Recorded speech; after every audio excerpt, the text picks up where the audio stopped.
Bueno,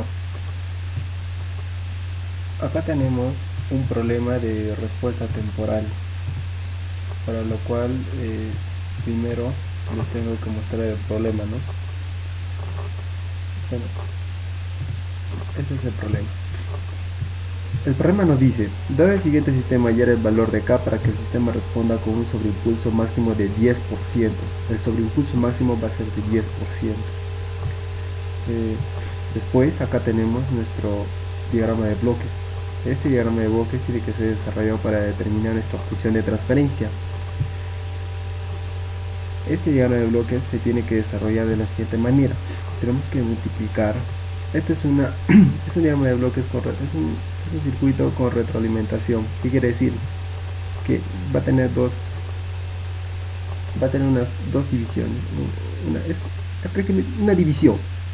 El numerador va a ser K por, hay que multiplicar estos dos bloques, K por 3 entre S por S más 1, y hay que dividirlo entre 1 más la misma multiplicación. Entonces, una vez realizado esto, nos vamos a ver el desarrollo, ¿no? Bueno, yo lo he desarrollado, perdonen si es que no se nota bien, de la siguiente manera. Nuestra función de transferencia va a ser igual, como les expliqué, ¿no? 3K entre S, o sea, 3 por K entre S por S más 1 entre, ya, todo eso lo vamos a dividir, como se expliqué, ¿no? Vamos a dividirlo entre 1 más la misma multiplicación, la realizo en abajo. Después despejo para que me quede como esta forma de acá, 3K entre S por S más 1 más 3K. Una vez hecho esto, lo multiplico, S por S es el cuadrado, S más 1, S por 1, S y más 3K. Ahora es lo que está acá, como ven acá, esta resolución está acá. Ahora lo igualo a una función de respuesta temporal de orden de segundo grado, de orden 2. Esta función ya viene preestablecida, es una ecuación ya establecida, resolvida. Esta ecuación la vamos a igualar a la función de transferencia que nosotros tenemos. ¿Por qué? Porque nuestra función de transferencia de nosotros es de segundo grado. Es por eso que igualamos esta función con nuestra función de transferencia.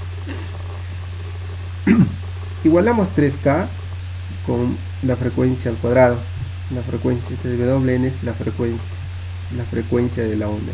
En este caso vamos a hablar onda, pero no de nuestra función de respuesta temporal, ¿ya? De la frecuencia de función de respuesta temporal. Lo vamos a llamar como frecuencia desde ahora, ¿ya? 3K va a ser igual a la frecuencia al cuadrado. Eso mismo lo estoy igualando acá abajo. Wn al cuadrado es igual a la raíz cuadrada de 3K. Ahora, lo que estamos haciendo ahora es también igualar, vamos a igualar este valor con este valor, este coeficiente con el coeficiente de aquí, el coeficiente de aquí con el coeficiente de acá, que sería 2 por el coeficiente de este es el coeficiente de amortiguación, esta es la frecuencia, 2 por el coeficiente de amortiguación por la frecuencia, más la frecuencia del valor, que sería este mismo valor, igual a los coeficientes aquí, aquí y aquí. Entonces, igual el coeficiente en ese cuadrado es 1, coeficiente 1, ya, no me interesa. Acá en el coeficiente que es 1, este sí me interesa porque es todo este coeficiente, o sea, 2 por, acá me estoy igualando acá, 1 va a ser igual a 2 por el coeficiente de amortiguación por la raíz cuadrada de 3 por K. El coeficiente de amortiguación va a ser igual a 1 entre 2 por la raíz cuadrada de 3K. Es un despeje y este es otro despeje. A continuación vamos a utilizar una fórmula para hallar que se utiliza para determinar, por ejemplo, el sobreimpulso máximo. En este caso, esta es la fórmula y está desarrollada en porcentaje. Por lo tanto, como también nos dan como dato, ¿no? A ver, nos puede ayudar la imagen. Como dato nos da, como ve acá, sobreimpulso máximo de 10%. Entonces, nuestro sobreimpulso máximo de 10% lo igualamos a la ecuación que la resuelve. Despejamos, vamos a despejar nuestro coeficiente de amortiguación. El objetivo es despejar este coeficiente de amortiguación. Seguimos un procedimiento de despeje, utilizamos logaritmos para eliminar el exponencial en ambos lados, luego le vamos al cuadrado, le vamos al cuadrado para eliminar la raíz, que es esta raíz. Eliminar esta raíz, despejamos y tratamos de obtener nuestro coeficiente de amortiguación. ¿Sí? Después de realizar ese paso, lo que tenemos que hacer ahora es,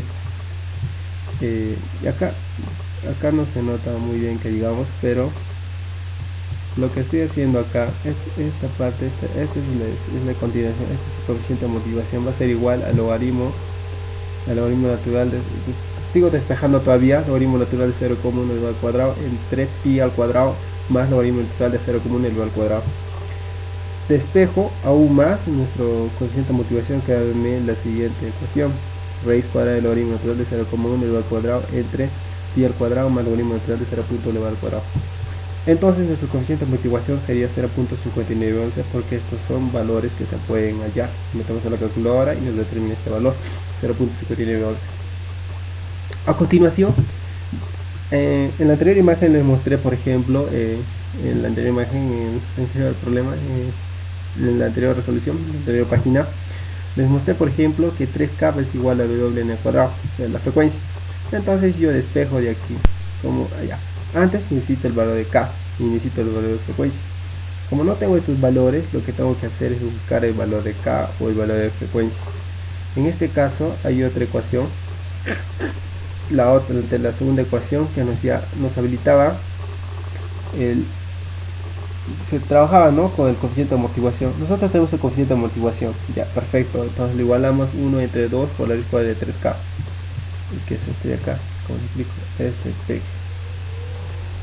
este despeje es el que estoy utilizando, y este de aquí, estos dos. Entonces eso es lo que estoy haciendo aquí. Estoy despejando primero mi coeficiente de amortiguación para determinar K. Una vez determinado K, reemplazo aquí y determino mi frecuencia. Una vez hallado estos valores, mis valores importantes son el coeficiente de amortiguación, la frecuencia y K. Y esos valores los reemplazo en aquí, acá voy a reemplazar esos valores. ¿Cómo los voy a reemplazar? Simplemente, ¿para qué los reemplazo? Para determinar nuestra función de transferencia. Recuerden que nuestra función de transferencia nuestra función de transferencia, que nosotros le hemos dejado anteriormente, que quedaba de la siguiente manera, ¿no? Como ven aquí ustedes, esta sería nuestra función de transferencia, es 3K por S al cuadrado más S más 3K. Entonces yo ya tengo el valor de K y simplemente reemplazo este valor de K acá le estoy reemplazando 3 por K. Como ya terminé el valor de K, es 0.24 entre S al cuadrado más S más 3 por el valor de K también, que ya lo determiné. Esta sería nuestra función de transferencia. Esta función de transferencia es muy importante. ¿Por qué?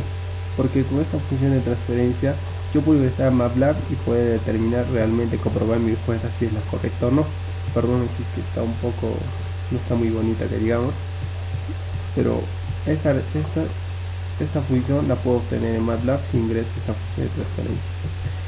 Pero para ello primero tengo que graficarlos manualmente, por eso que tenemos otras fórmulas. Por ejemplo, tengo una fórmula de Rmax 1. ¿Cómo se explica el Rmax 1, el Rmax 2 o el Rmin? De la siguiente manera: cuando nosotros tenemos son impulsos, ¿no? Tenemos pulsos, de nuestra función describe pulsos. Nuestro primer pulso es este de aquí. Es por eso que desde este punto hasta este punto de acá,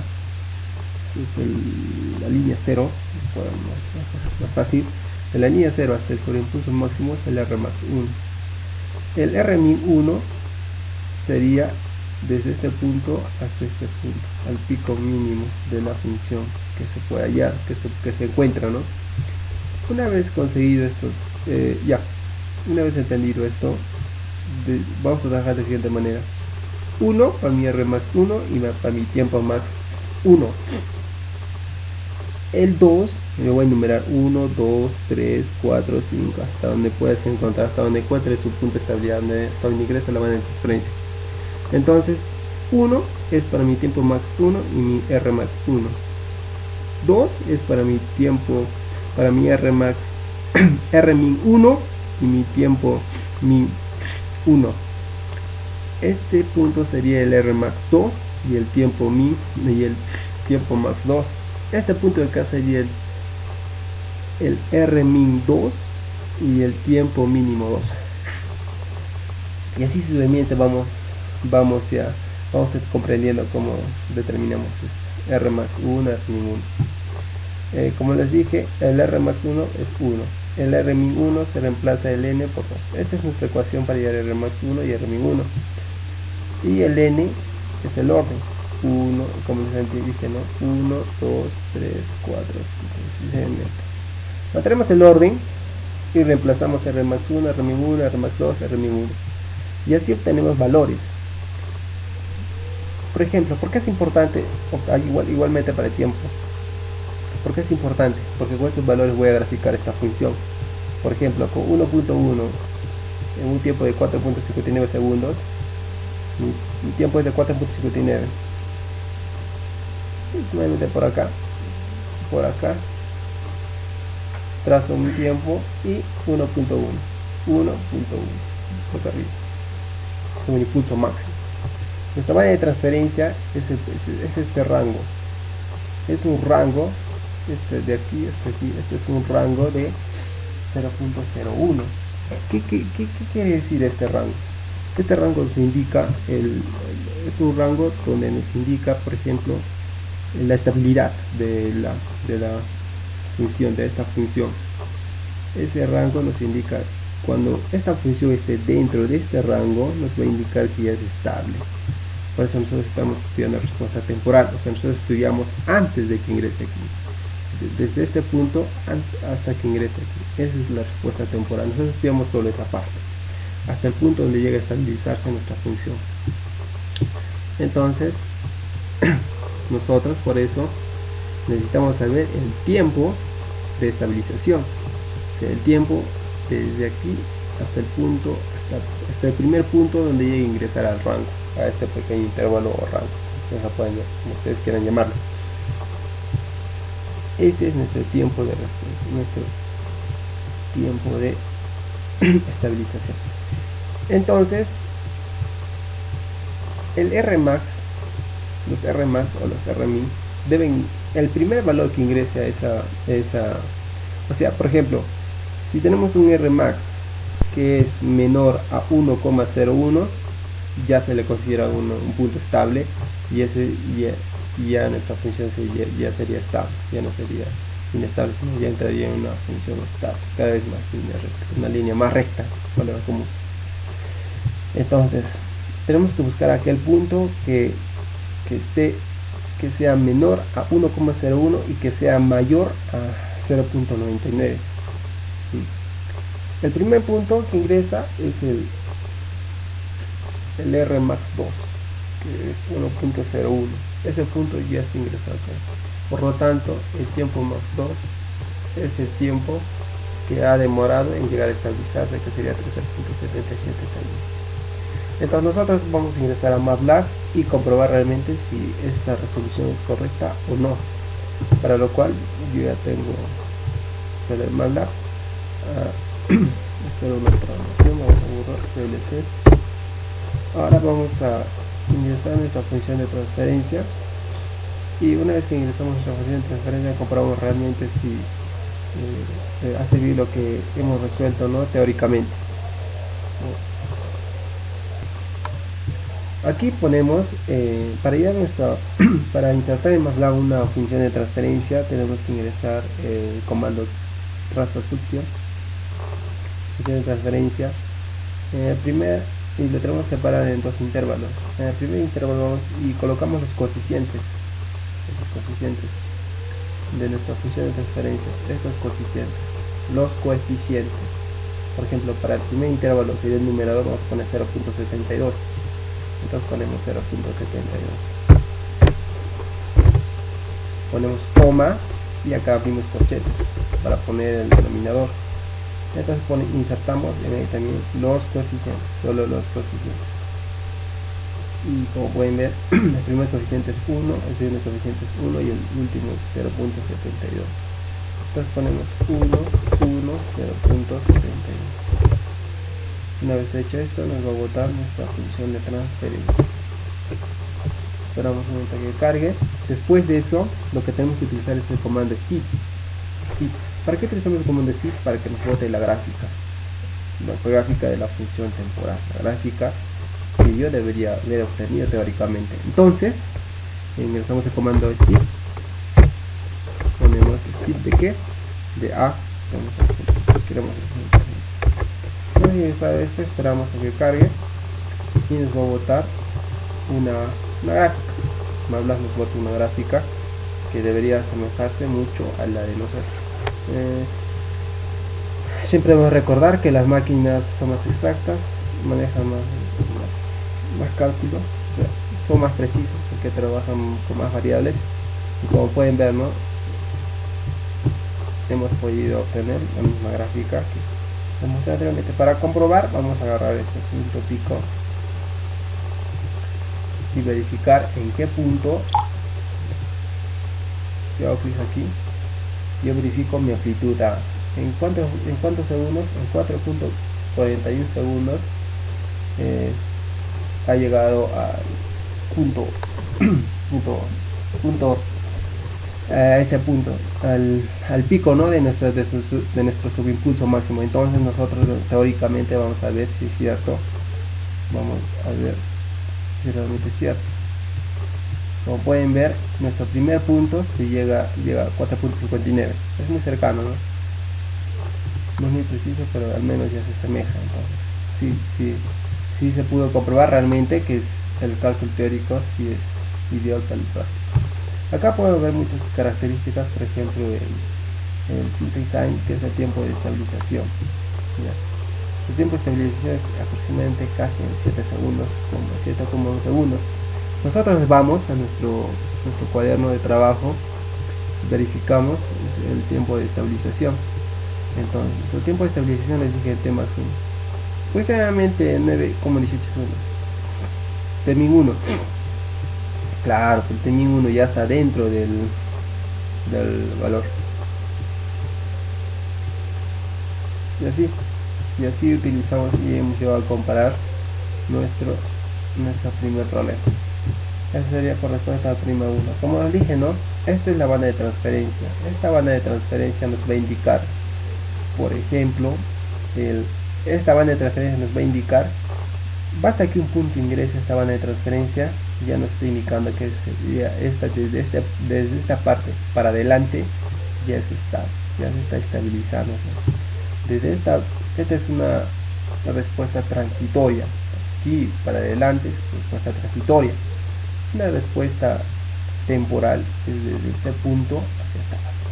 Nosotros estudiamos desde este punto atrás. Eso sería con respecto.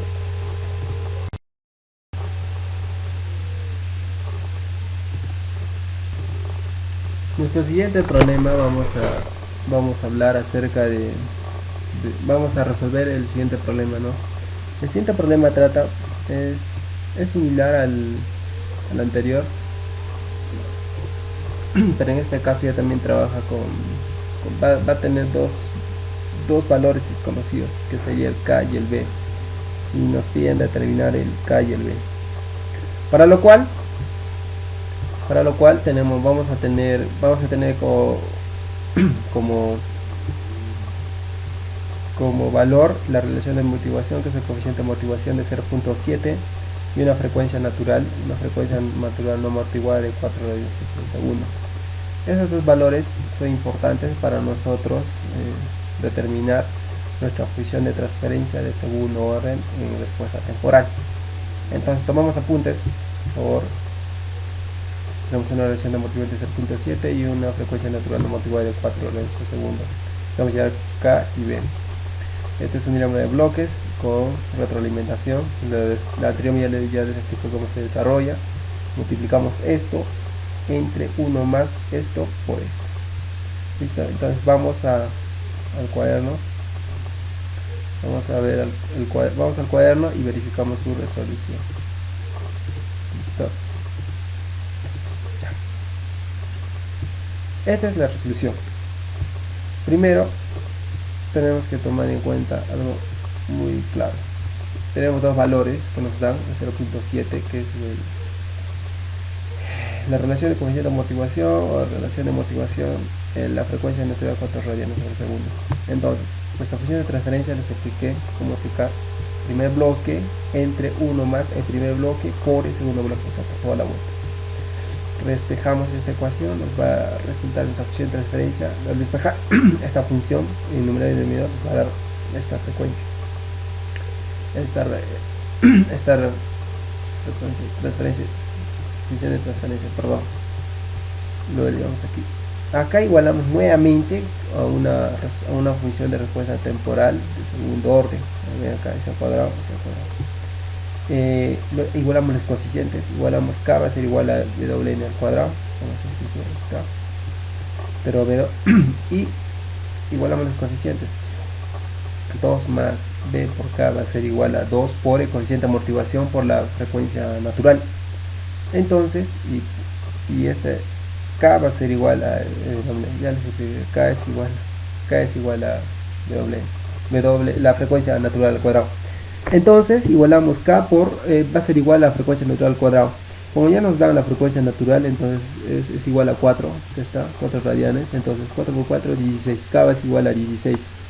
En la segunda igualdad ya tenemos el valor de k, nos falta el valor de b, tenemos 2, tenemos el coeficiente, la frecuencia natural que es 4, el coeficiente de motivación que es 0.7. Despejamos b y b nos va a botar 0.225.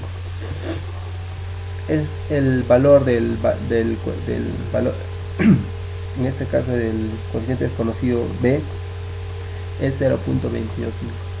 Una vez tenido estos valores, nosotros ya podemos reemplazar nuestra función de transferencia y determinar nuestra gráfica. Entonces vamos a la gráfica de este problema.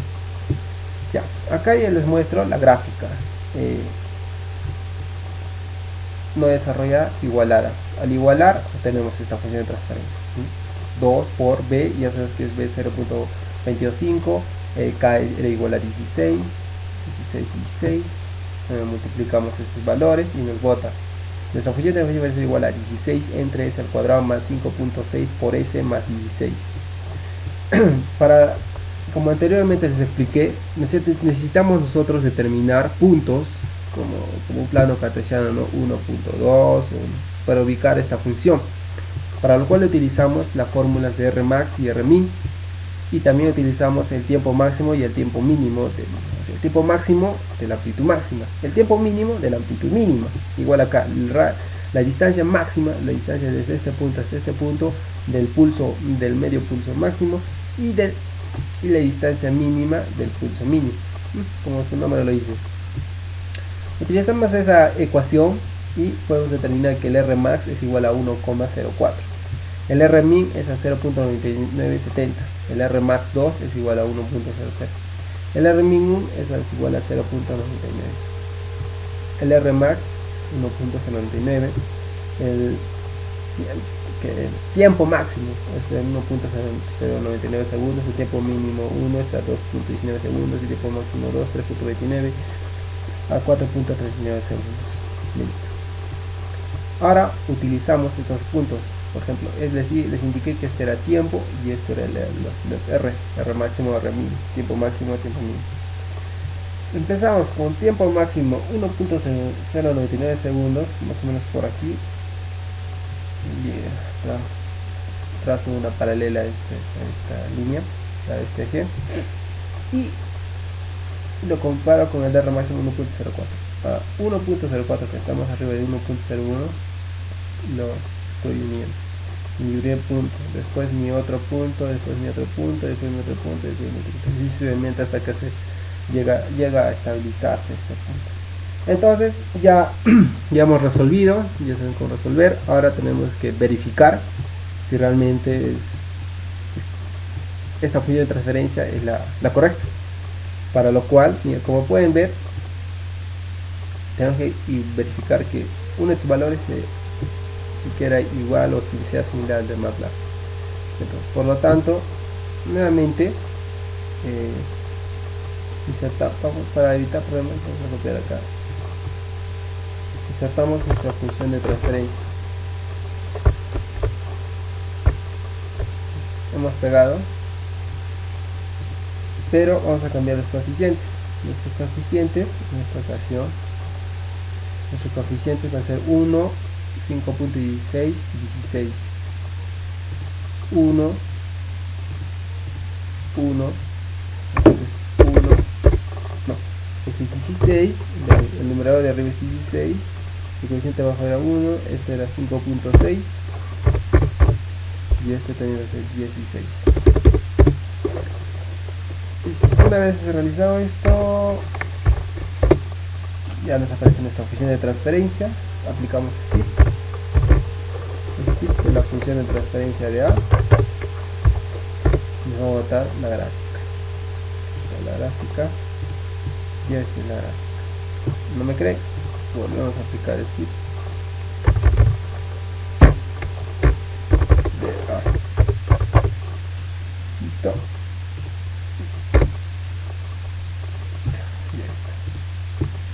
Como pueden ver, esta gráfica, si obtuvimos una gráfica, solo tenemos que comprobar ahora los valores. Nuestro pico máximo, como acá lo tengo anotado, nuestro tiempo máximo era el primer tiempo, donde llega el primer sobreimpulso, es en el tiempo de 1.099 segundos. Justo por aquí, ya ven, como ven, justo este mismo. Y era de un R máximo de 1.04. Como pueden ver, no supera el 1.04 y sí está bien. Entonces sí se pudo comprobar acá ya. Sí se pudo comprobar cómo el problema, la resolución teórica con el problema de MATLAB y la resolución en MATLAB. En 1.49 segundos esta respuesta ha sido estabilizada. Esta función temporal ha sido estabilizada en el tiempo de 1.49 segundos, o sea que prácticamente con el primer solo tiene un sobrepulso o una amplitud que está fuera de rango, y después todo se vuelve lineal, todas las amplitudes se vuelven lineal, y así hemos podido resolver el problema número 2 comprobándolo en MATLAB y resolviendo teóricamente. Espero que les haya ayudado este problema, que vamos a continuar con otro problema para mejorar nuestro aprendizaje. Ahora vamos a resolver un problema del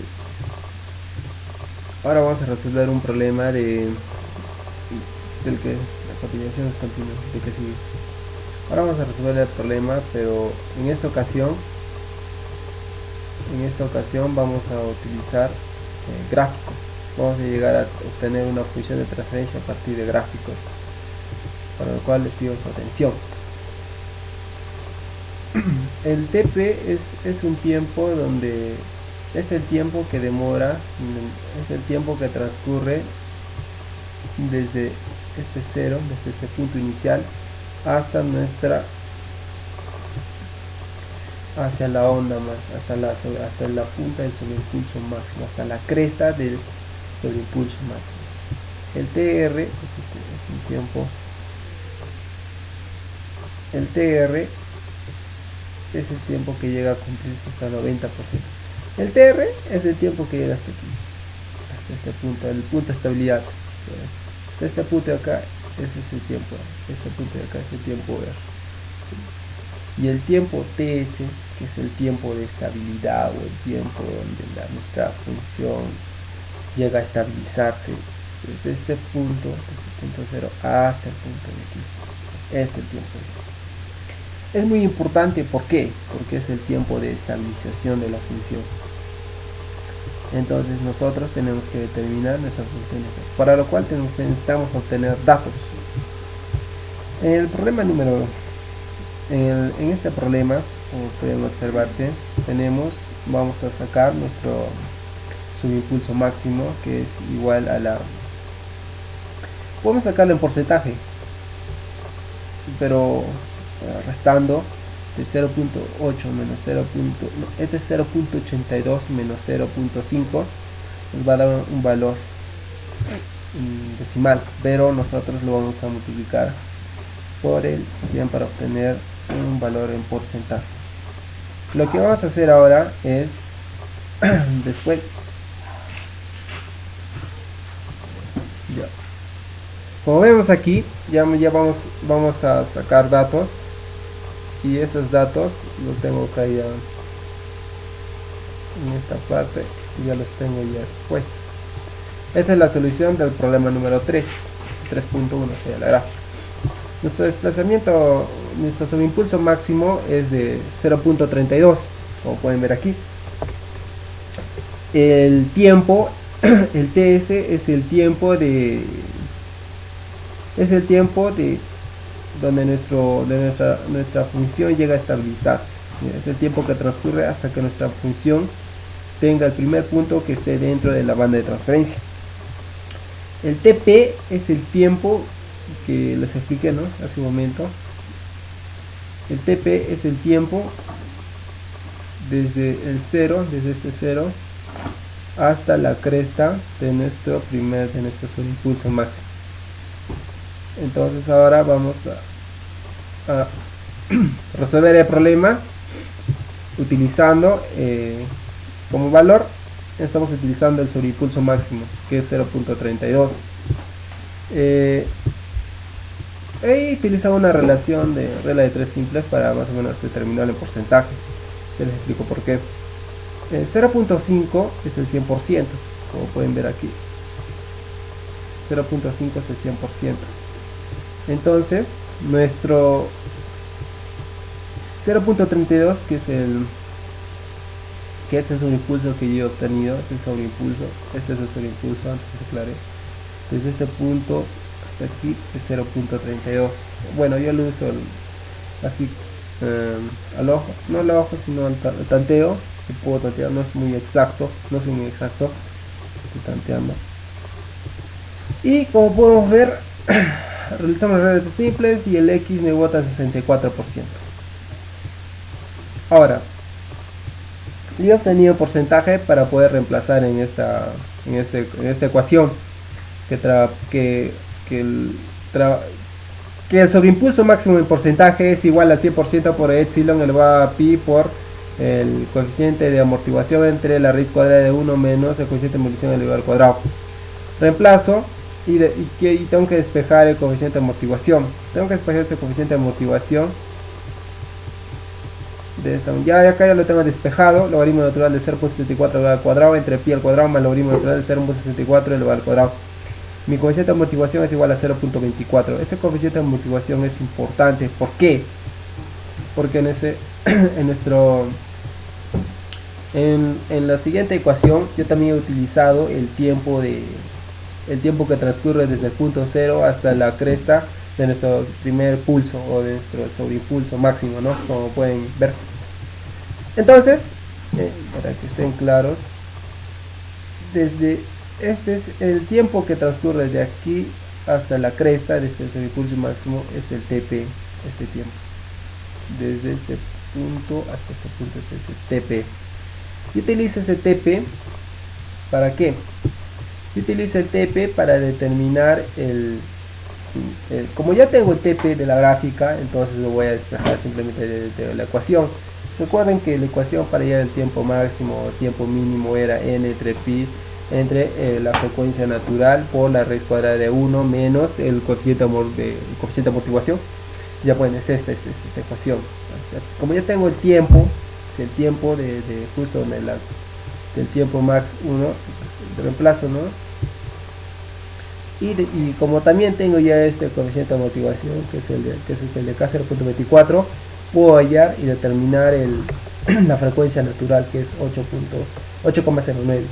Una vez obtenido este valor, lo que tengo que hacer siguientemente es simplemente reemplazar la función de transferencia. La función de transferencia va a ser igual a Wn entre s al cuadrado más 2 por el coeficiente de averiguación por la frecuencia natural por s más la frecuencia natural elevado al cuadrado, que es lo mismo que este acá. Entonces reemplaza estos valores, la frecuencia natural, el coeficiente de amortiguación, la frecuencia natural, la frecuencia natural al cuadrado. Reemplazo estos valores y me bota esta función de transferencia.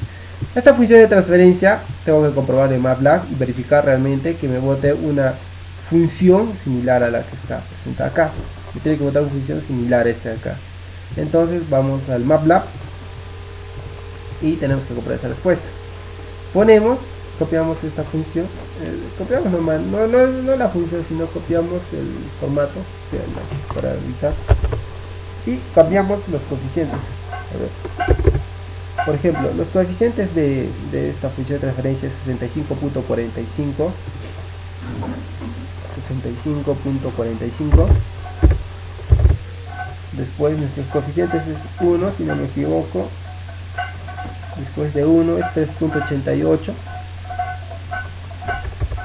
3.88. Después acá es lo mismo que el numerador, 65.45. Una vez realizado esto, nos bota nuestra función de transferencia, que es esta de aquí. Después utilizamos el comando STIP para determinar la gráfica, para ver su gráfica, su función gráfica. Vamos y verificamos la figura y como pueden ver, si nos bota la función, esto quiere decir que sí ha sido buen desarrollo del problema.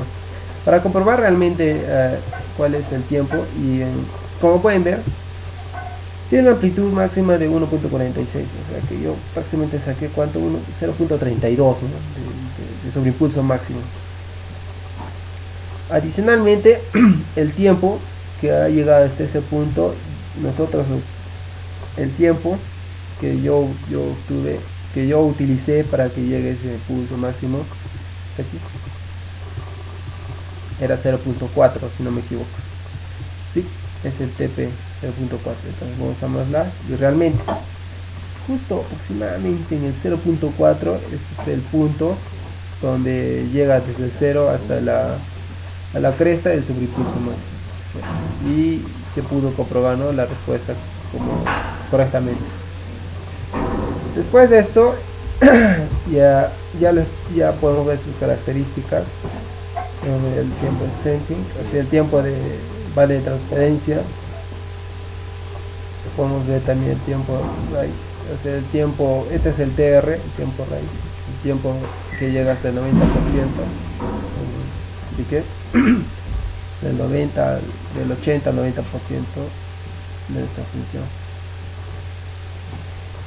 Después vamos a ver el punto de estabilización, casi 2 segundos. Y así podemos comprobar que si realmente el problema sí se comprobó desarrollándolo. Ahora vamos a resolver otro problema. El siguiente problema es de que se muestra a continuación. El siguiente problema es igual, similar al anterior, y esta vez trabaja con, al grano. Vamos a obtener nuestro sobreimpulso. Nuestro sobreimpulso es la diferencia de 1,64 menos 1,64 menos 1, o sea, sería 0.64. El porcentaje, 64%. El 100% es 64%. Tenemos un sobreimpulso máximo de 64%.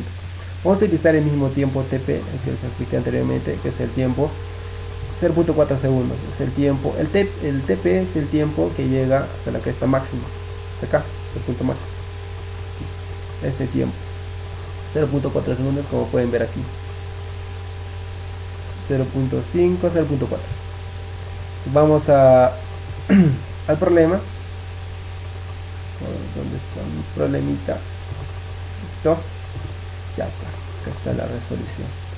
Como les expliqué, tiene un sobreimpulso máximo de 0.65, que en porcentaje sería 65%. También tiene el TP, que no importa, que es 0.4 segundos. Acá ponemos 0.4 segundos el TP. Resolvemos para determinar nuestro coeficiente de amortiguación. Nuestro coeficiente de amortiguación total sale 0.135, despejando, ¿no?, todo esto, toda esta ecuación. De esta fórmula, de esta ecuación, despejamos el coeficiente de amortiguación y nos va a dar un valor de 0.135. Ahora utilizamos el tiempo del TP, el tiempo de que llega hasta la cresta, el tiempo hasta la cresta máxima, hasta el sobrepulso máximo, donde ocurre sobrepulso máximo. Ese tiempo es 0.4 segundos y es igual a n por pi entre w, la frecuencia natural, por raíz cuadrada de 1 menos el coeficiente de amortiguación. N es 1. ¿Por qué 1? Porque no se expliqué los puntos, el sobrepulso máximo 1, 2, 3, 4. Es por eso que nuestro sobrepulso máximo ocurre en el punto 1, entonces le pongo 1. Reemplazo nuestra frecuencia natural y nos bota 7.92, esa es la menos 1, que es la frecuencia natural. Recuerden que la frecuencia es la inversa del periodo. La función de transferencia igualmente la voy a igualar. Wn al cuadrado entre s al cuadrado más 2 por el coeficiente de amortiguación por la frecuencia natural por s es igual a la frecuencia natural al cuadrado. Lo igualo. Recuerden que nuestra frecuencia natural nos salía 7.92, acá está, que nuestro coeficiente de amortiguación nos sale 0.135, acá está, multiplicado por la frecuencia natural, más sumado más la frecuencia natural al cuadrado. Nuestra función de transferencia final nos va a salir 62.72 entre s al cuadrado más 2,135, 62 más 2, 62,72. Esta es nuestra función de transferencia. Esta función de transferencia pertenece a esta de aquí. Y nosotros debemos comprobar en MATLAB también que nos debe salir la misma respuesta. Vamos a MATLAB, utilizamos el comando, vamos a utilizar una nueva función de transferencia. Esta función de transferencia de A lo pueden cambiar si ustedes quieren a B, para que no tengan problemas. Pueden poner B. La función de transferencia de B, cambiamos los coeficientes. Los coeficientes es 62.72. 62.72.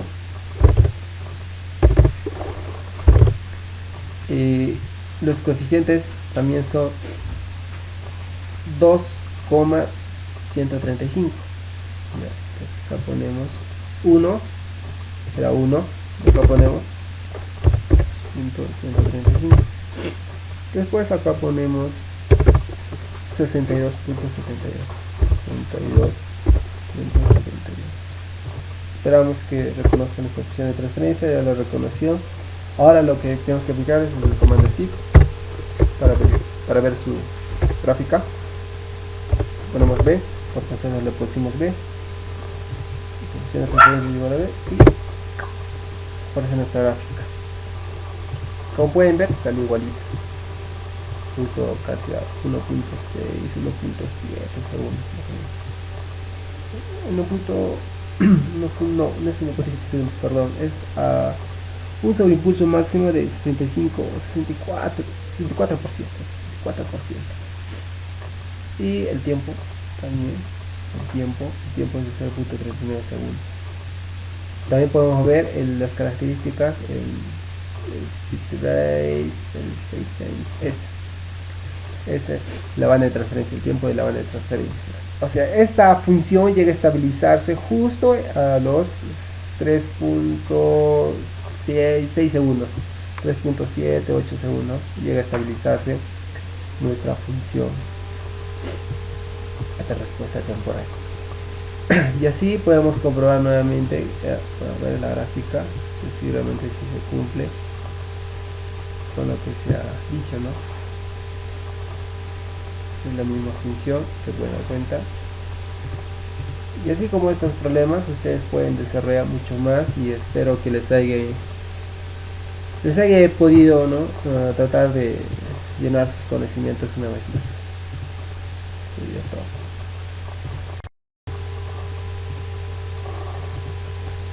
Ahora vamos a resolver el problema número 4 de de esta guía y vamos a leer el enunciado. Determina los valores del coeficiente de amortiguación y la frecuencia neutral de modo que el sistema mostrado responda a una entrada de escalón unitario con aproximadamente 5% de sobreimpulso. 5% de sobreimpulso y un tiempo de establecimiento. O sea, el tiempo de establecimiento la banda de transferencia de 2 segundos. Utiliza el criterio de 2%. De 2%, ya. Utilice un criterio de 2%. Bueno, ahora tenemos no tenemos una gráfica, no tenemos los valores de frecuencia natural, pero lo que tenemos es esto, un sobreimpulso de 5%. Adicionalmente tenemos un criterio de 2%. ¿Qué quiere decir?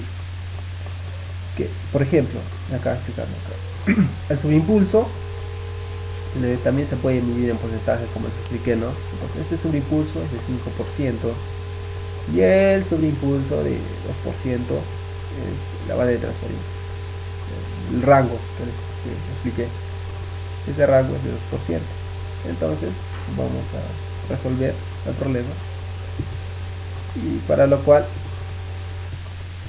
bueno, acá ya tengo ya la función de transferencia copiada, tal como está en el texto, perdón, estoy hablando, en el problema. Y ahora lo que ahora tenemos que trabajar con dos datos muy importantes, que es el sobreimpulso máximo y la banda de transferencia que existe en esta función. Bueno, el sobreimpulso máximo lo voy a manejar como el 5%, o sea, 5%, porque así me indica el problema. Me indica el problema que es el 5%. Entonces voy a trabajar con el 5%. 5% de sobreimpulso. Entonces, trabajo y como siempre, ¿no? Despejamos el coeficiente de amortiguación y nos vamos a dar un valor de 0.69. ¿Cómo lo hemos hecho? Reemplazando como la fórmula nos indica, ¿no? El sobreimpulso máximo de 5% es igual al 100% por epsilon elevado a pi por el coeficiente de amortiguación entre la raíz cuadrada de 1 menos el coeficiente de amortiguación elevado al cuadrado. Yo despejo de esta ecuación el coeficiente de amortiguación, que me bota un valor de 0.69. Una vez realizado ello, pasamos al siguiente. Bueno, ya tenemos nuestro coeficiente de amortiguación, lo he hallado como el sobreimpulso máximo. Ahora lo que tengo que hallar es la frecuencia normal, pero en el problema nos dice que debemos trabajar con un tiempo de 2 segundos. ¿Qué nos dice aquí? Y un tiempo de establecimiento de 2 segundos. El tiempo de establecimiento también es igual a 4 entre para un 2%, o sea, para un 2%, una vaina de transferencia de 2%, el tiempo de establecimiento es igual a 4 entre el coeficiente de amortiguación por la frecuencia natural, como lo ven acá. Esta fórmula se aplica también para ya determinar el tiempo de establecimiento. Entonces, el tiempo de establecimiento me da 2 segundos. Es igual a 4 entre 0.69, que es el coeficiente de amortiguación, por la frecuencia natural. La frecuencia natural me bota 2.89, el valor es 2.89. Ahora lo que tengo que determinar es nuestra función de transferencia, para lo cual ya tengo estos valores ya obtenidos, ya no tengo estos valores. Lo que tengo que hacer es reemplazar. Reemplazo 2.89 elevado al cuadrado, es el cuadrado, más 2 por 0.69, que es el coeficiente de amortiguación, por 2.89, que es la frecuencia natural, más 2.89, que es la frecuencia natural elevado al cuadrado. ¿Sí? Una vez hecho esto, ya obtengo ya mi función de transferencia, que es este de aquí. Este de aquí es mi función de transferencia, 8.4 entre s cuadrado más 3.28 por s más 8.35. Yo tengo esta función de transferencia. Esta función de transferencia la tengo que reemplazar en MATLAB para verificar realmente y ver su gráfica o su función y comprobar realmente que sí está bien resuelto. Entonces vamos Ponemos nuestra transfer function como transfer function. Este valor era, si no me equivoco, 8.4 y 3.98, ¿no? 8.4 y desde aquí es 1, 3.98.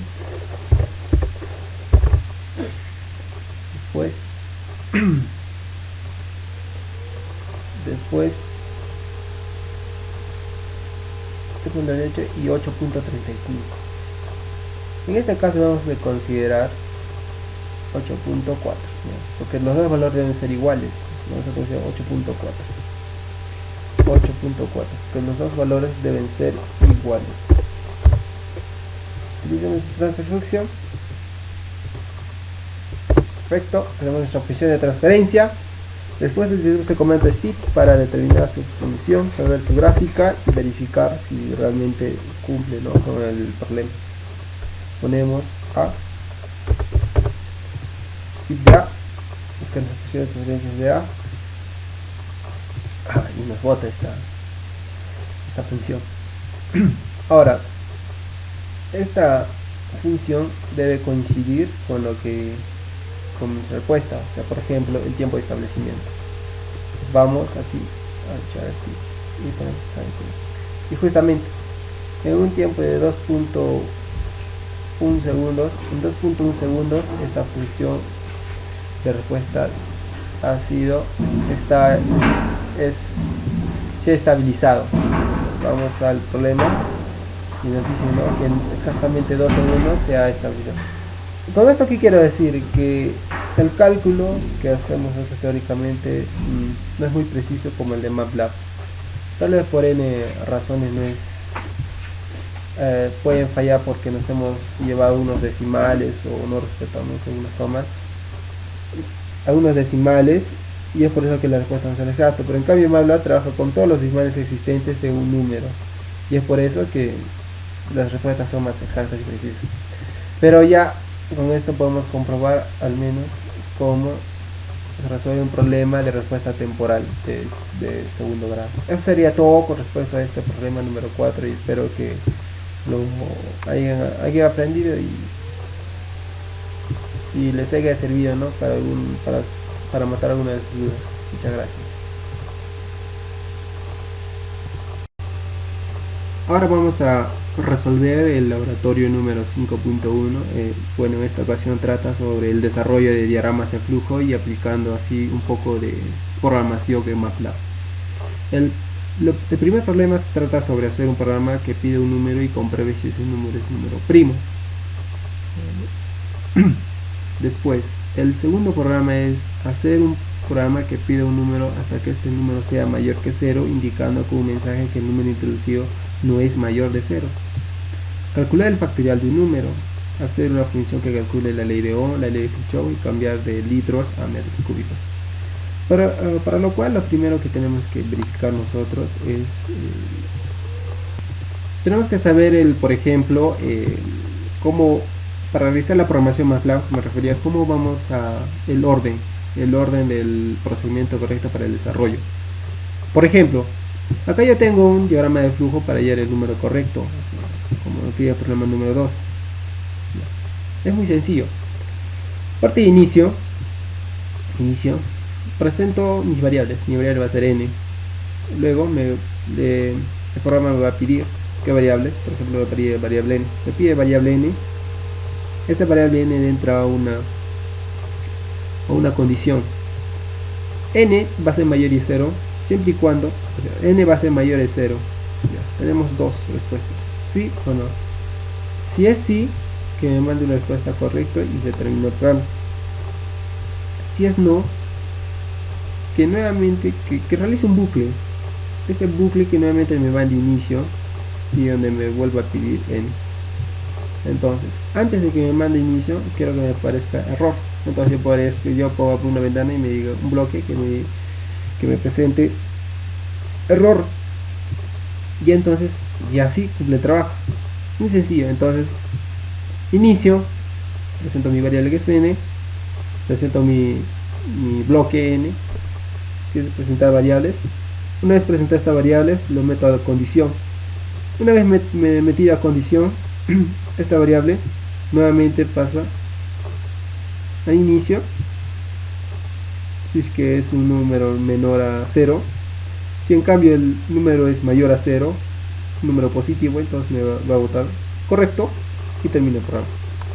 Es así como el diagrama de flujo, por ejemplo, para determinar un número correcto, que sea un número correcto y que no sea negativo. Entonces, vamos a MATLAB y también tenemos que comprobar realmente. Entonces buscamos yo le había hecho anteriormente ya. Tenemos, a ver,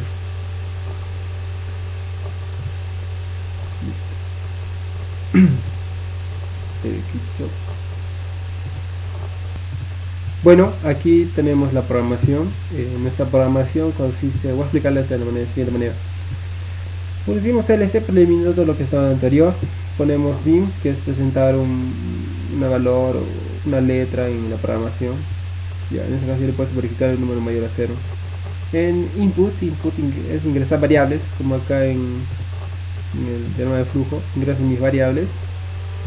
Entonces, con input ingreso mis variables, que es igual a n. Después me boto una condición, la primera condición, como dije, ¿no?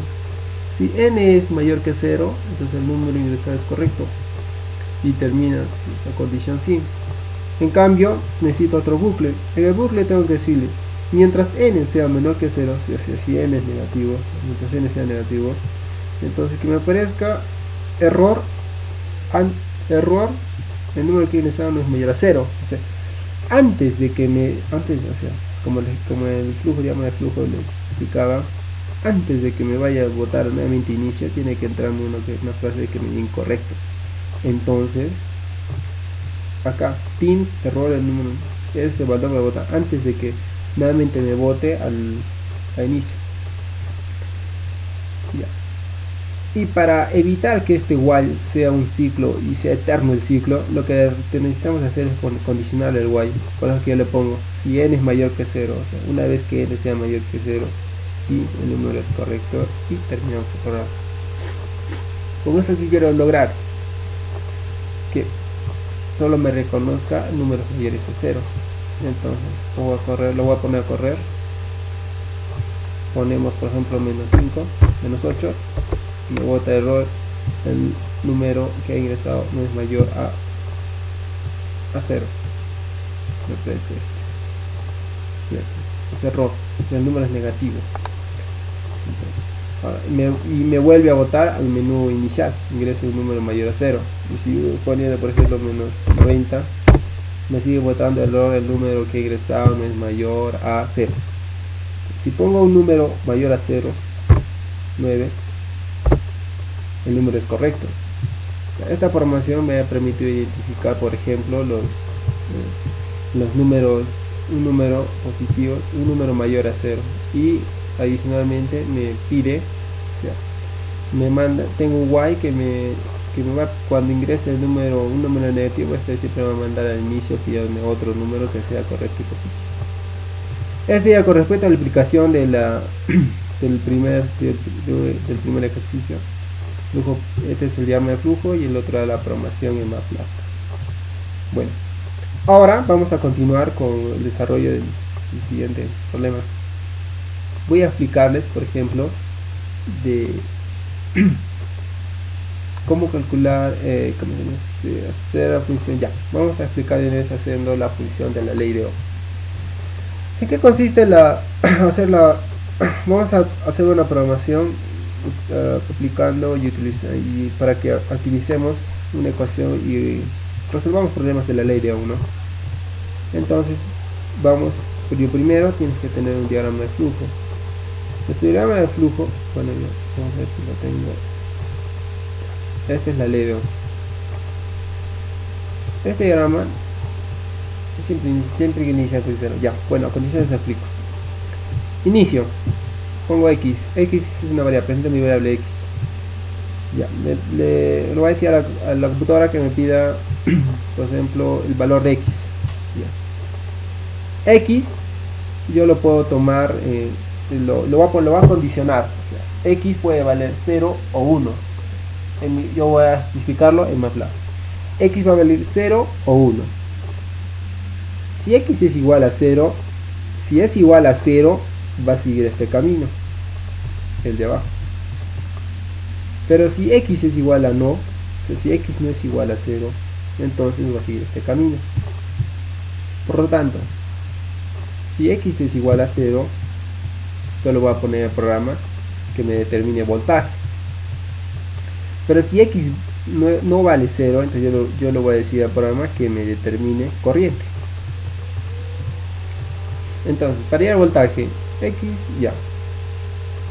Pasa este diagrama funcional que me va a pedir, que me va a presentar mis variables principales, que es resistencia, voltaje y corriente. No tengo voltaje, yo voy a determinar voltaje. Para el siguiente cuadro, ya me pide las variables, que introduzca las variables de resistencia y corriente. Una vez ingresadas estos dos valores, lo que hace MATLAB es multiplicar corriente por resistencia para determinar el voltaje. Una vez multiplicado, le digo al programa que por favor me muestre el resultado B, que en este caso sería el voltaje resultado, la respuesta del voltaje en este caso. Por ejemplo, ahora quisiera hallar corriente, y como les dije, cuando x no es igual a 0,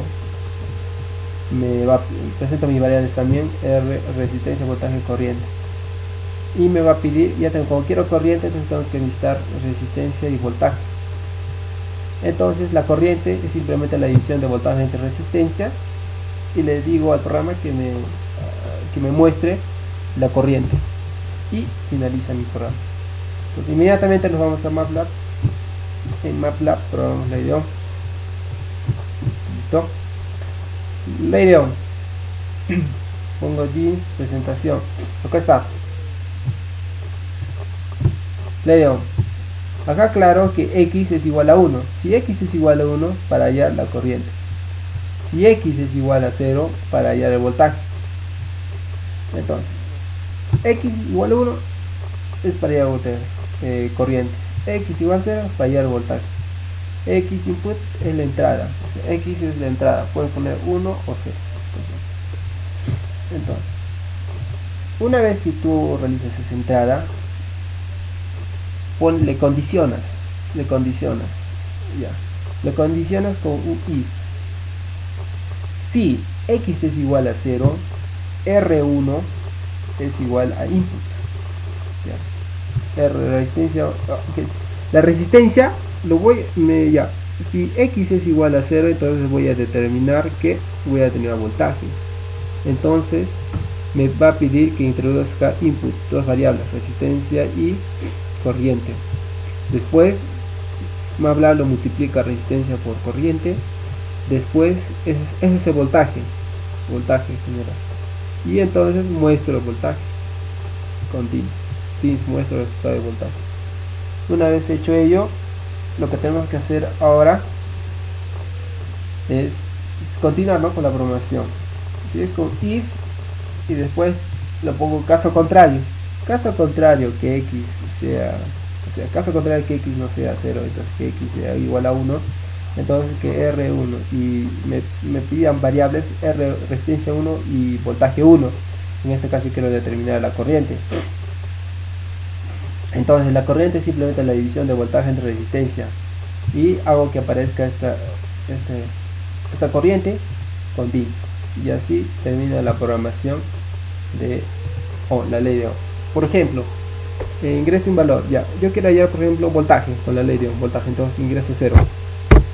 Me va a pedir ingrese una resistencia, yo voy a 400, 4000, y me va a pedir corriente, porque yo quiero hallar voltaje, entonces la corriente por ejemplo está unos 20 amperios, y me bota la respuesta. A ver, no sé qué ha pasado. Vamos a correr nuevamente. 1, ingrese una resistencia, 3000, ingrese un voltaje, en esta ocasión 1 indicaba la corriente, y pongo ahí la corriente y pongo A ver, en voltaje 20. Si la corriente es igual a 0.077 amperios. En ese caso, ya con eso ya pude determinar, por ejemplo, mi corriente. Ahora vamos a ver. Listo. Perfecto. Ahora lo que tenemos que hacer es determinar. Ahora vamos a resolver otro problema porque nos saca hace tiempo. Ya, ahora vamos a resolver la ley de Kirchhoff. ¿De qué trata la ley de Kirchhoff? La ley de Kirchhoff tiene dos pasos muy importantes, o sea, dos ecuaciones muy importantes. La primera de ellas se basa, por ejemplo, en la sumatoria de corrientes, ¿no? La primera de ellas se basa en la sumatoria de corrientes y la segunda en la sumatoria de voltajes. Por ejemplo, la primera ley, por ejemplo acá, nosotros tenemos una ley. Esta ley nos indica que al nodo, dijamos un nodo, de ese nodo vamos a hacer sumatoria de corrientes. Las corrientes que ingresan deben ser igual a las corrientes que salen. Es por eso que la I total va a ser igual a la I1 más la I2. O sea, la corriente que ingresa a este nodo va a ser igual a la corriente que sale de este nodo. Es por eso que I total va a ser igual a I1 más I2. Esa es la primera ley. Y la segunda ley es de voltajes. ¿Qué quiere decir? Que la sumatoria de todas las que es de voltaje va a ser igual a la entrada de voltaje. O sea, el voltaje de entrada va a ser igual a la sumatoria de todas las que es de voltaje cuando esté en serie. En serie la corriente es el mismo, la corriente es la misma. En paralelo el voltaje es el mismo. Por lo tanto, mi diagrama de flujo inicia con inicio, X, me pide la variable X, ya saben que es X, puedo trabajar con voltaje o con corriente. Le pongo una condicional. Si X es igual a 1, si es igual a 1, entonces me va a resolver, me va a pedir, por ejemplo, mis variables voltaje, resistencia 1 y resistencia 2. No, en esta ocasión sería corriente, resistencia 1 y resistencia 2, porque voy a determinar el voltaje total. Necesito la corriente total. Una vez determinado eso, pido, si que, por ejemplo, si pasa con sino, pido las variables, o sea, pido valores y introduzco los valores. Después, una vez hecho pedido los valores, lo siguiente es evaluar, multiplicar. ¿Por qué? Como la corriente del sistema es el mismo, entonces la caída de voltaje va a ser igual a la como la corriente es igual en todo el circuito, entonces el voltaje va a ser igual a la corriente por la resistencia.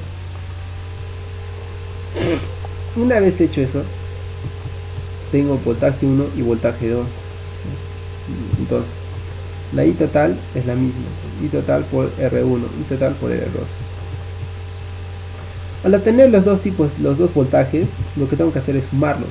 ¿Por qué? Porque la primera ley de Kirchhoff, la ley de Kirchhoff de voltajes, me indica que el voltaje de entrada va a ser igual a todas las que es el voltaje que se pueda ocurrir en el circuito. Entonces luego digo que presente ese voltaje total y finalizo el programa. En caso que sea no, o sea, en caso que X no sea igual a 1, entonces igualmente me pide, introduzco mis variables y me pide mis variables voltaje, resistencia y resistencia 2. ¿Por qué? Porque yo quiero obtener corriente. Divido simplemente, como el voltaje en paralelo es el mismo, entonces divido voltaje entre su resistencia para determinar la corriente 1. De acá, voltaje en la resistencia 2 para determinar la corriente 2. La sumatoria de corrientes es igual a I1 más I2, que está dada por la ley de Kirchhoff. Entonces la I total va a ser igual a I1 más I2. Le digo al programa que me muestre la corriente total y finaliza el programa. De esta manera hemos podido realizar la ley de Kirchhoff. Ahora lo que tenemos que hacer en MATLAB es similar, ¿no? Verificar realmente si se cumple o no se cumple la ley de Kirchhoff. Ya les expliqué. Bien, presento variables X1 para hallar voltaje. O sea, pongo 1, cuando ingrese X, pongo 1 para hallar voltaje, pongo 0 para hallar corriente, y nos indica. X, si es que es igual a 1, como te expliqué, ¿no? Me va a pedir que entre corriente, resistencia 1, resistencia 2. Aplica la multiplicación de corriente por resistencia para hallar voltaje 1, para hallar voltaje 2 y para hallar voltaje total sería la suma de los dos voltajes. Y simplemente le digo al programa que me muestre el VT, que es este de acá, el VT, que es la suma de los dos, es el voltaje total, la suma de los dos voltajes. Después, lo que tenemos que, ya, le puse la condición if, y le puse la otra, caso contrario, de lo contrario, si x es igual a 0, o sea, si x no es igual a 1, si x es igual a 0, entonces, lo que voy a determinar es corriente, quiero determinar voltaje, claro, porque si me dice x es igual a 0 para hallar corriente, entonces, el voltaje me va a pedir que ingrese voltaje total, resistencia 1, resistencia 2. Me va a pedir también que ingrese corriente, ya. Entonces, ahora vamos a terminar las corrientes. La corriente 1 va a ser simplemente el voltaje total entre la resistencia. ¿Por qué voltaje total? Porque en paralelo, como pueden ver aquí, en paralelo el voltaje es el mismo. Por eso que yo en esta parte,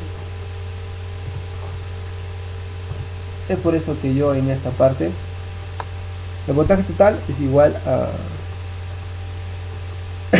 voy a tener un voltaje total, voy a tener una resistencia 2. Después voy a determinar las corrientes, corriente 1, corriente total. La corriente total es la suma de las dos corrientes.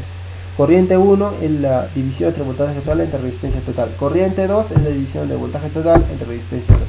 Y así pues nosotros podemos ya poder comprobar, ¿no?, esta programación si es cierta o no. Para lo cual, primero ley de Kirchhoff. ¿Qué quieres hallar, por ejemplo? Ya, para hallar corriente, quiero hallar corriente con ley de Kirchhoff. Tengo 0. Ingresa voltaje del sistema. Claro, como quiero corriente necesito voltaje. Que me bote 220. Ingresar resistencia 1. Ya tienes 4000. Ingresar resistencia 2. 5000. Y el valor de la corriente total será de 0.99 amperios.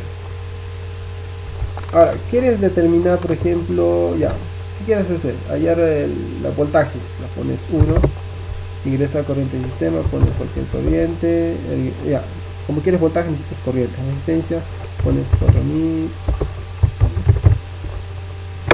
y nos bota el valor de voltaje, que simplemente el valor de voltaje total será la multiplicación. Listo.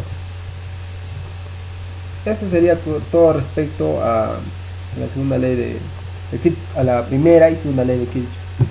Ahora vamos a explicar cómo cambiar, por ejemplo, cómo convertir de litros a metros cúbicos. Bueno, para lo cual tenemos que verificar, para entonces nosotros tenemos que verificar nuestro diagrama de flujo. Ya, bueno, este es para convertir y es muy simple, ¿no?, nuestro diagrama de flujo. Primero, inicio, introduzco mis variables L, que es el litro, y X va a ser igual a 100. Le digo que X va a ser igual a 100. Bajo L está en litros, me va a pedir que ingrese el valor en litros, o sea, me pide un valor en litros. Ya. Ese valor en litros, lo que voy a hacer siguientemente es dividirlo entre 100. ¿Por qué? Porque la conversión me indica que un litro es igual a 0.01 metro cúbico. Es por eso que yo estoy haciendo así, lo divido entre 100. X igual a 100. Y después voy a pedir que me muestre el valor de él. Y así cierra el programa. Rápidamente vamos a MATLAB para que te guíe. En MATLAB, ahí está. En MATLAB simplemente ponemos ya TIFF, presentamos programa de conversión en metros cúbicos, ponemos X, de 100, ponemos L, que es input, que nos ingresa un valor en litros, input, un valor en litros. Después lo dividimos entre 100 para aplicar conversión y después presentamos el resultado con DIF. Lo simulamos. Programa de conversión de Kirchhoff, por ejemplo, ingresa 5000 litros. Ya 5000 litros mucho, 3000 litros. 3000 litros. Y la conversión a metros cúbicos es a metros cúbicos. Y como pueden ver, si trabaja y realmente está comprobado esta programación en MATLAB. Eso sería todo con respecto a los problemas a los, a los tres últimos problemas del inciso 4, ¿no? Ahora voy a explicarles sobre cómo hacer un programa que pide un número y compruebe si ese número es primo o no. Lo que tenemos que hacer primeramente es revisar nuestro diagrama de flujo, y de acuerdo a este diagrama de flujo nosotros podemos guiarnos y solucionar, ¿no?, los problemas. Por ejemplo, esperamos un rato por favor.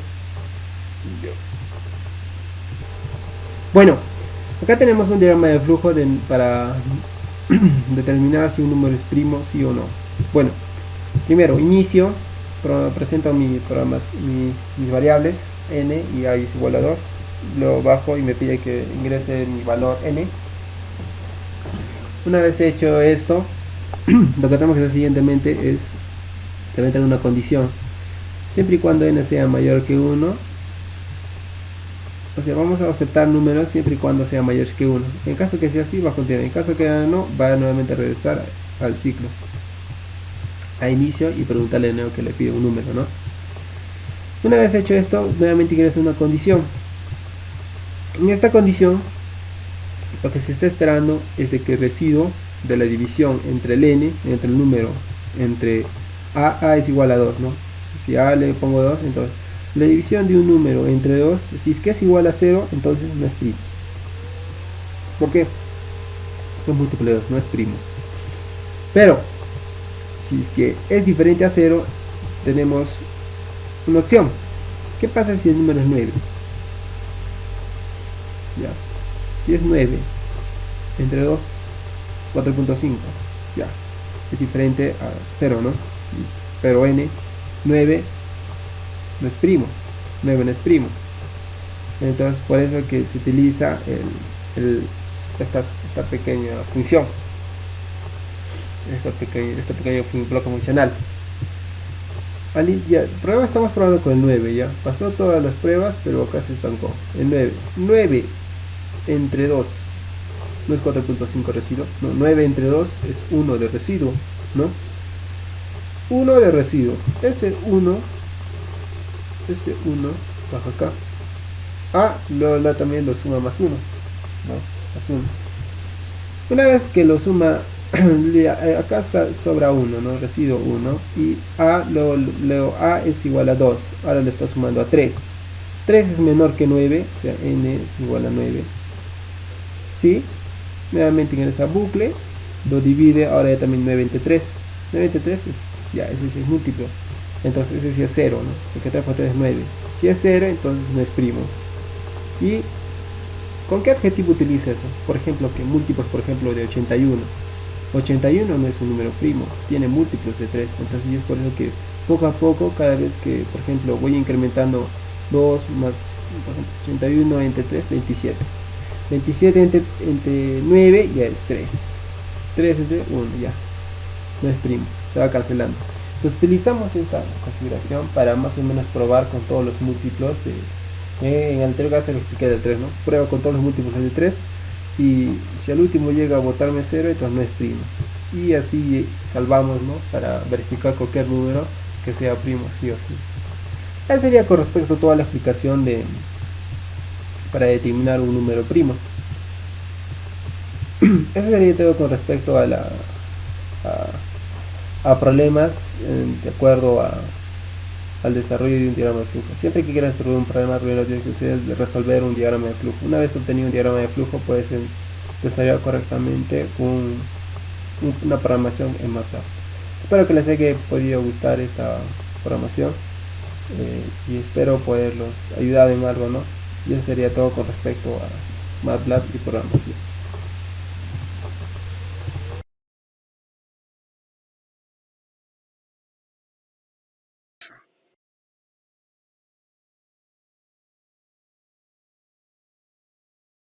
Bueno, ahora vamos a explicarles sobre el diagrama de flujo, por ejemplo, para determinar el factorial de cualquier número. Primero, ingresamos inicio. Inicio, ya, inicio. Después vamos a indicar nuestras variables. En este caso indicamos nuestra variable, una variable n. Después tenemos otra variable que es y ponemos, por ejemplo, representamos la letra F que va a ser igual a 0 en un inicio, y representamos nuestra letra A que va a ser igual a 1 en un inicio, en un principio. Después, vamos a indicar que nos pida un número, o sea, debemos ingresar un número, que nos muestre un número n, por ejemplo. Al mostrarnos ese número n, ingresamos una condición. Este es un bloque de condicional, por ejemplo. Mientras n sea mayor que 0, o sea, si n es mayor que 0, si es sí, me va a realizar este siguiente trabajo. Y si es no, lo que va a hacer es mandarme a otra condicional. En esta condicional, yo le voy a indicar si n es igual a 0, entonces, si es sí, me va a enviar a un mostrar a. ¿Qué significa mostrar a? Mostrar a significa que va a mostrar 1. ¿Por qué? Porque el factorial de 0 es igual a 1. En cambio, si es no, entonces me debe botar error. ¿Por qué me va a mostrar error? Porque no va a realizar el factorial de un número negativo. Entonces, por eso que acá lo estoy igualando mayor que 0. O sea, hay dos opciones para que no sea mayor que 0, que sea negativo o que sea igual a 0. Y es por eso que en esta condicional yo indico que si es n igual a 0, entonces que me bote el factorial, que es mostrar a, que va a ser igual a 1. Y como el factorial de a es, como a es igual a 1, entonces me va a mostrar el a, ¿no? Que es 1. Y si es no, me va a mostrar error porque es un número negativo y voy a finalizar el programa. Ya, regresando acá, en la primera condicional. Si me vota no, ya expliqué. Si me vota sí, lo que va a mandar es mandarme otra condicional, otra condición, en donde me indica que que nosotros hemos indicado que al inicio nuestro f es igual a 0, nuestro f, si es menor a 0, ¿ya? Una condición, si f es menor a 0, que me cumple este de acá, de que estos dos bloques de acá. El primer bloque nos indica que f va a ser igual a f más 1, o sea, nuestro primer f es este punto de acá, nuestro segundo f es este. Entonces, una vez que cumple eso, me va a enviar, después me va a enviar le pongo otro trabajo que realice, que A sea igual a por F, y que nuevamente realice un ciclo. ¿Para qué un bucle? Para que cumpla este trabajo, para que me determine la factorial de varios números, de 5 a menor, o sea, ya. Ahora, para que esté más claro, lo que voy a hacer es explicarle con un número, ¿ya? Por ejemplo, el número 5, ¿ya? Ingresamos el número 5, ¿ya? 5, f es igual a 0, a es igual a 1. N va a ser igual a 5, ¿ya? ¿N es mayor que 0? Sí. Entonces, va a trabajar, va a correr el programa, baja abajo. No ingresa la no, esto se cierra y ingresa así. Una vez que ingresa así, me va a una condición. N5, recuerden que N5 y f es igual a 0. Si N5, ya, f, que al inicio es 0, entonces 0 es menor que 5 porque n es igual a 5. Si es sí, entonces voy a enviar esta condición. Si es no, pero 0 es menor que 5, sí, entonces se cumple este de acá abajo. Como se cumple este de acá abajo, inmediatamente lo que hacemos nosotros es nombrar una 9f. F, que al inicio es 0, 0 más 1 no es igual a f. Entonces, ahora nuestro f va a valer 1. ¿Por qué? Porque inicialmente era 0. Pero si le sumamos 1, nuestro f va a ser igual a 1 en esta ocasión. Después, realice el siguiente paso. A al inicio era 1. Ahora, acá estamos nombrando que multiplique 1 por el f, que ahora es 1, ¿no? F que es 1. 1 por 1 es 1. Es una factorial. Nuevamente va arriba. Y como es un bucle, nuevamente retorna a este lugar. ¿Ya? F, que es 1 ahora, es menor que 5. Sí, cumple esa función. Después baja. En esta parte, F, que era 1. F era 1. Ahora lo sumo nuevamente más 1, sería 2. Ahora F es 2. Inicialmente nuestro a era 1, multiplicado por 2, ahora es 2. Nuestro a va a ser ahora 2. Entonces nuevamente, como es un bucle, nuevamente sube arriba, nuevamente baja y dice 2 es menor que n, por supuesto que sí. Y entonces, nuevamente, 2 más 1 es 3. Nuestro f ahora va a valer 3, porque inicialmente era 2. Más 1 más 1 va a ser 3. Entonces, baja abajo, a, ¿cuánto era? 2. Recuerden que anteriormente era 2. 2 por 3, ahora es 6. Nuestro a es 6. Y así suma. Y lo que hace es simplemente multiplicar de 1 por 2, por 3, por 4, 1 por 2, por 3, por 4. Hasta que llega al punto en que le diga f es igual a 5. O sea, f va a ser igual a 5, ¿no? 5 es menor que 5, no. Se sale del bucle y va a mostrar el valor a, que realmente a era nuestra factorial. O sea, era la multiplicación, la acumulación de los múltiplos. Recuerda que multiplicaba 1 por 2, por 3, ya a es. Entonces va a mostrarnos el a. Una vez que nos muestre a, finalizamos el programa.